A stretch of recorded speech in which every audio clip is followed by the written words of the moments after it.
Hello, welcome back to this series on healing from narcissistic abuse.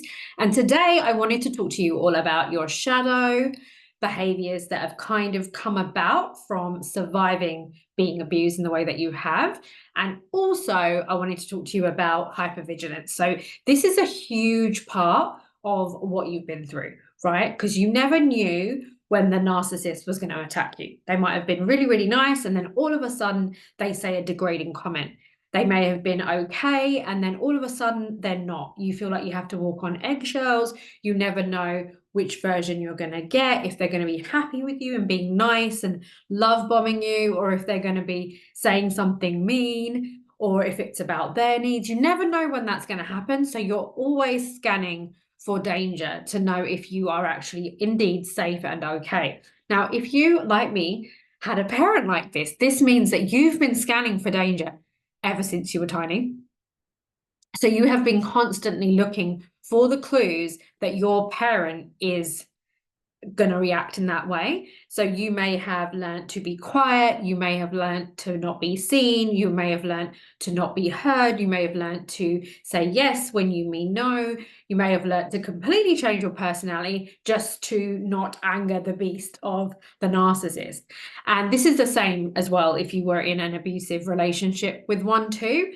It's very, very similar. So I have had a narcissistic dad, or he had lots of traits of that, and then I've had relationships with some people that are more narcissistic and some that just have traits of narcissism, so they can just blow out and take out their frustration, their shame, their sadness, their anger on other people, because that's how they process their emotions. That's what they're doing.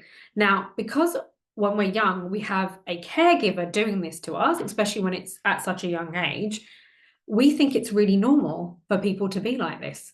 So we take abuse longer than we should. We have, romantic relationships when we've had parents like this. We also have friendships that when we've had parents like this, and that none of that is your fault. That is completely normal, because to you, being abused and being put down and being shamed and not feeling safe in a relationship is really very normal to your nervous system.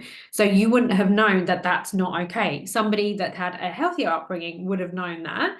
So please do not blame or shame yourself for having a best friend at school that had similar personality, or getting a boyfriend or a girlfriend at some point that was similar too, but just different, because you will become aware of some of your parents' toxic patterns, and then you will be able to avoid some of them.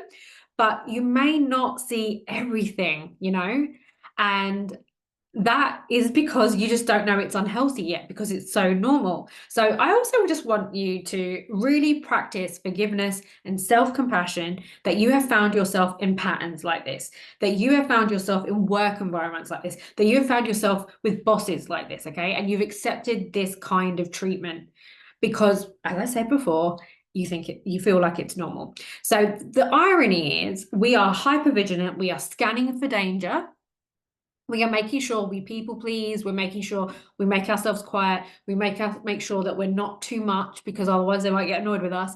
We do all of that, but yet we still attract relationships that are similar. And it's not any of your fault. It's just because that, like I said, it's just the way you've been wired. It's it's the trauma, and you will just gravitate towards the same. And I often see it like from a spiritual perspective, that it's your way of actually really finding out what wounds are still within you to heal. Okay, so when it comes back again, just see the world as a mirror and be like, okay, so this has come into my reality because this is this is my friend, or this is my boss, or this is my workplace, because I was in this pattern. I'm going to stop doing that now. So how do I change my circumstances? Do I have boundaries in the relationship? Do I step away from that workplace? What kind of workplace would be good for me? Like setting a real intention for how you're going to change, and just having compassion when you notice the pattern. Now, hypervigilance is a BITCH, right? I've been doing it ever since I was a little girl. It makes you very anxious. It makes you unable to feel peace or safe in the moment, because your brain is so wired to scarcity, to lack, to fear, to danger, right? Understandably, because of the way you were raised. So what we want you to do in order to combat hypervigilance, I want you to think about how you want to feel. So a lot of my clients will say they want to feel safe, they want to feel peace, they want to feel love, they want to feel free, they want to feel grounded, they want to feel calm. All of these emotions they want to feel. They don't want to feel anxious and afraid, okay? Right now, you are hyper focused on being anxious, afraid, danger, scarcity, all of those things. I want you to now rewire your brain so you are no longer programmed into danger, and you are starting to look for the ways that you feel safe, love, peace, whatever it is that you want to feel. So for me, every single day, I will notice how today I have felt peace when I went on my walk. I have felt calmness when I, sat in my garden and had a cup of tea. I have felt love in certain relationships and safe in them and seen and heard. So what we want you to do is start to out loud or journal every single day where you feel the way that you want to feel and not the hypervigilance, okay? And also notice that when you're feeling this very intense hypervigilant feeling, which might be, I feel like this friend is annoyed with me or this colleague is not happy with me, you don't have to take action, okay? You don't have to be the place where they take that out on. You don't have to, you don't have to react in any way, but you can notice that you are feeling, that you are sensing their emotions or that they're not happy with you or whatever it is that you sense, and use nervous system techniques. And like I said in previous videos, I have podcasts on this, I have program on this, Heal Your Inner Child, and basically you soothe your nervous system. Whether it be soft touch or tapping or breath, to kind of let your body know. You can even speak to your body and let your body know, I know this feels like dad or mom, but they're not actually the same person, and you are actually safe. And it is safe for you to disappoint people. It's safe. You're safe if people don't like you. You're safe if people are angry. You're safe if other people's needs are not met. But all of these interactions, you are always safe. But your hypervigilance means that you feel overly responsible and you put other people's needs on a pedestal, because that's what you learned to do. You learned to tune in to somebody else's needs, the narcissist's need, and shove yours along to the side. And we want you to stop doing that. So this is part of your shadow actually as well, the hypervigilance, the, betraying your own needs, the internal self-abuse. All of these things are the ways that your shadow is continuing the abuse and the trauma long after that person is no longer in your life. Now, I think I've mentioned in other videos, this is something that I've done and clients of mine have done. So we're just bringing awareness to it. Like, are you abusing yourself? Are you not taking care of yourself?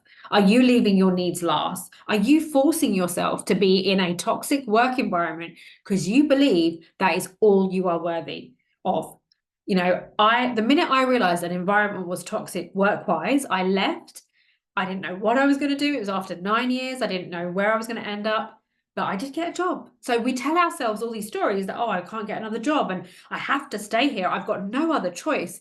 You always have other choices. You are no longer that victimized child if this happened to you as a child, but you are no longer in that situation. So you are an adult. You're empowered. You have choices. You can change your circumstances. You do not have to work in a place that doesn't make you feel safe. You do not need to be in relationships or friendships that don't make you feel safe. You can choose something else, but it's becoming aware as well of, if I said to you, the feelings that you want to feel, safe, seen, heard, whatever those feelings are, and then noticing every single day where you feel them, how they are in your current experience, in your current reality. They are available, just as being scared and being traumatized is available. Also feeling safe is available, always in the same moment. Smell the air, breathe. There's so much that your mind is telling you that isn't real. It's just perception, okay? So you want to do that as much as possible. And then you want to notice what is taking you away from the feeling you want to feel. So if you want to feel love or safety, what is taking you away from that feeling? Right? So is it that you're scaring for danger?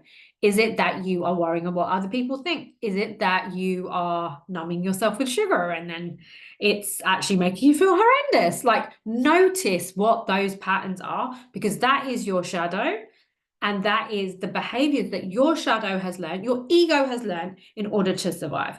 And these things that your ego's been doing for such a long time is so amazing because it kept you alive, it kept you in the situation. Like, for example, I've had loads of narcissistic relationships, etc.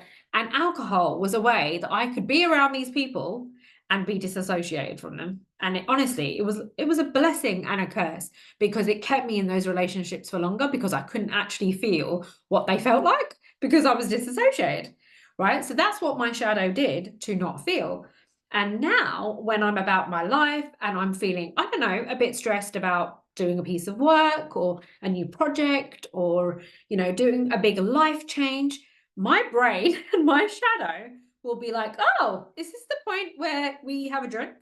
Is this the point where we have sugar? Is this the point where we avoid and disassociate and disconnect from ourselves? Because I've been doing that since I was a little girl, right? So you want to notice what those patterns are and see those parts of you and be like, okay, right, this is what I do when I'm a bit tired. This is what I do when I'm around this particular person. You'll start to notice which relationships are not so great for you, what are not so nourishing for you. You'll start to notice what is it that you need. Like, do you need to rest in between the day, like at lunchtime for like half an hour, because your job is so busy it makes you really stressed out. And that's when all of the hypervigilance and the over analyzing and the anxious thoughts begin, because it is all just patterns. By the way, your brain is just caught in these loops and you've been caught in them since you were in that abusive relationship, but it will default back into them. Like when we're tired, when we're sleeping, when we're hungry, when we're lonely, like it will do it then. It will also do it when you're actually in danger and you're in a specific environment that's not good for you. And this is all the ways, like I spoke about in one of my earlier videos, how we take radical responsibility. We do not shame, we hold compassion, and we notice what we are doing that is repeating the pattern with the abuser, even though they're not here, right? So I've used myself as an example many, many a time.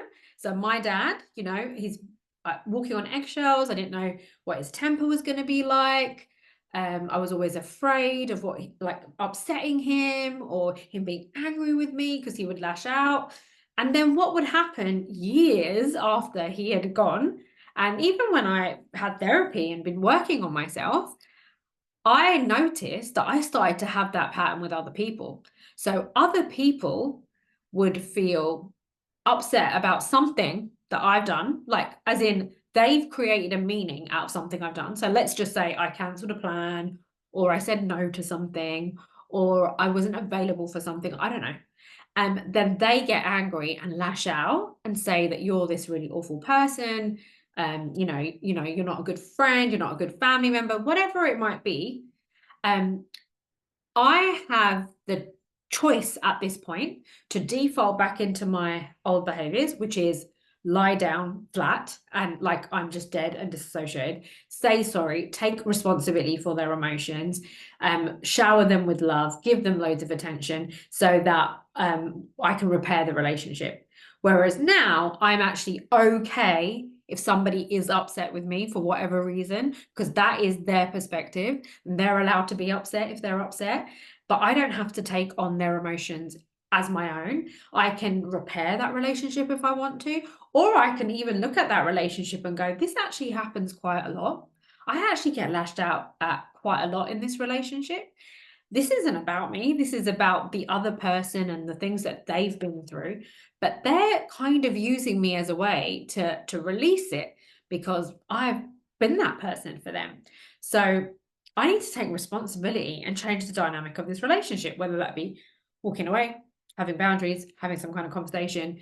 And with a lot of people, it's totally okay if you don't feel safe to have those conversations. It's kind of like a muscle, and over time you will get better at having those conversations. But you don't have to have them straight away. You can just walk away if you want to. I've done that, and maybe that's cowardly, but at the time that is the only thing that I could do in that moment to keep myself safe. And I'm really proud of that version of myself. Now I may do things a little bit differently, or I may not. It's just the way that it is. And it's for you to really realize that and empower yourself that you get to decide those things. So if somebody doesn't feel good and safe, that you get to decide what you want to do about it, whether you're staying, whether you're repairing, whether, you get to decide all of that. Now, what I see happening a lot with clients that have been through narcissistic abuse and have especially had parents in that way, they will see this everywhere. So the way they were treated, they will see it everywhere. It's like a mirror, okay? Everything's a mirror. So for example, they're at work and they feel like nobody listens to them. They feel like their needs are ignored. They feel like they're not important. They feel like that people are emotionally dumping on them. So they will see what they've been through out there, right? So, but if you are switching it around and you are looking for the ways that you have everything that you need. So let's say you want to be seen, you want to be heard, like whatever the opposite is. If you are able to see that, then you are going to be a lot less attached to other people giving you what you need. So for example, like, and being detached to it, like I've said in the previous video. So for example, let's say you're in a work environment, you've got a boss who doesn't listen to you, that you don't feel like heard, kind of talks all over you, has got this really big personality. You're in the energy of, oh my God, he's like my dad and he doesn't hear me and I'm really depressed and going down at home and feeling anxious about it and feeling really, really down about it. It's just like all you can think about, you're really anxious about it, you go into an emotional loop about it, right? But what we could do instead is look at what we are looking for in that relationship. So we're looking to be seen, to be heard, to be validated. We can give that to ourselves. We can look for it in our internal environment, like around us. And also, if we wanted to be heard, listen to yourself. If you want to feel safe, make yourself feel safe. If you want to feel like your voice is being heard, write yourself a letter. Give yourself what you're looking for in that relationship. And then regulate your emotions, make your nervous system feel safe. And then look at that relationship objectively, detached from it, and kind of go, is this in service of me? Is this good for me? Actually, was it just me in my own childhood wounds? And actually, that person is absolutely fine. It's got nothing to do with me. Or is it like this person is actually quite abusive and they're not good for me? I'm going to have to think about how I'm going to change my circumstances. Do you see? We don't want to give other people power because we only give them power when we allow them to take over our emotions in that way. When we allow to let whatever they're saying or doing crumple us back into the victim. You are not a victim anymore, okay? You are not a victim. You are an empowered survivor. So you get to have the reality that you want. And if you want to feel safe and empowered and strong, then you get to feel that way. You look for it everywhere. You look at the way your behaviors, your thoughts in that way. So you can decide to have empowered thoughts instead of, oh my God, everyone is bad. You can decide to have today the thought that everything is working out for me. I'm no longer traumatized. I'm over this abuse. Everything is working out. It's all moving forwards. Everything is great. So you can start having that narrative with yourself so you don't always feel like the victim. You don't always feel like the world's against you. You start to look at the ways the world isn't against you. You start to speak to yourself with love and with compassion and cheerleading and that positive thinking. And you get to change your reality because you're no longer living in it as that traumatized, abused person. You are living in it as an empowered survivor, okay? And you have all of that power within your own mind by the way that you think, by noticing those emotional loops that you get into, noticing with compassion the patterns of behavior that you're doing, and decide that you are no longer going to do that, right? You get to do that every single day. You get to take back the power in your own mind. And then you get to decide, what is it I'm going to do like externally? Am I going to start changing different things? And when I started to do this, I changed my workplace. I went to a different workplace. Then I started my own business because I realized that I'd gone to a better workplace, but I still feel disempowered. I didn't feel happy in that environment. It wasn't good for me. And now I work for myself. And, I was able to change the men that I was attracted to, in the friendships that I had. Everything started to change because I began to change the relationship with myself. And I became less toxic to me. So therefore, the world mirrored back a healthier place as well. And I know how hard it is when you feel anxious about that person that's abused you or anybody that feels like it. And this is where inner child work, somatic practices, nervous system work is essential, and boundaries. They're so, so important. Okay. Setting boundaries, regulating your body, speaking to yourself in a certain way, noticing your patterns. Now, my program, Heal Your Inner Child, is running in 2024. If you're watching this when I created the video, it is running until February 2025. So that is when you have a monthly call with me. You also have a daily messaging group, and you get all of the lessons of how to heal the inner child, do parts work, do somatic practices, how to regulate your nervous system, how to say no. All of these things I cover in extensive details in that program. So you can join me if you are in 2024 and come for those monthly calls. After that, so if you're watching this later, that program is available for self-learning. So I recommend, I'm going to leave the link in the details, that you come along and you join us, because this is all of the ways that you get to take back your power. And we get to take back our power with every new thought, with every new belief, with every new behavior change. We get to be that new person, that person that does not have trauma, that person that is able to move past and let go what happened. So if somebody feels like dad or mum or narcissistic, you're actually just fine. And you just notice that you are feeling it, like your body's remembering, but you don't feel like you need to let what they're saying or doing ruin your day. You don't let it to overtake your emotional state. You don't need to do any of that anymore. It's great. Like, I love getting messages from people on the program when they're like, oh my God, I just did this and I didn't even get triggered. I felt fine. Because you end up having more space in your body and in your thoughts, and your energy starts to change. And then when your energy starts to change, you start to attract a different life, better opportunities, feeling better in yourself. It's work. It takes daily practice. It takes action taking. It takes radical responsibility. But if you are somebody that's so done with therapy and really needs those tools and those tips, then you're going to want to join me. And I will be available to message you as well throughout the process, because that's really important, being in a community. Because if, say, for example, you've got a family full of narcissists, you're going to be totally the odd one out. So you've got to have that support for you, so that you feel like, okay, I'm not crazy. Because sometimes narcissists can often make us feel crazy. They can gaslight us, they can deny our reality. So allow yourself to be supported by people that understand what you're trying to do, that understand that you're trying to be healthier. So it's all about managing that state, looking at those different programs and noticing what you do without judgment, and slowly, piece by piece, breaking down those thoughts, those beliefs, those behaviors, and just noticing, oh, I'm really uncomfortable changing this behavior. This person's getting affected by me changing this behavior. Maybe I run back and let them abuse me a little bit more. No, not anymore, my loves. You've been through enough being treated like that. You have to rebuild yourself back brick by brick, but you get to build yourself back as somebody that's so empowered, right? My dad and the people that abused me in my life never thought that I would be talking about this with you here. I was afraid of being seen. I was afraid of speaking.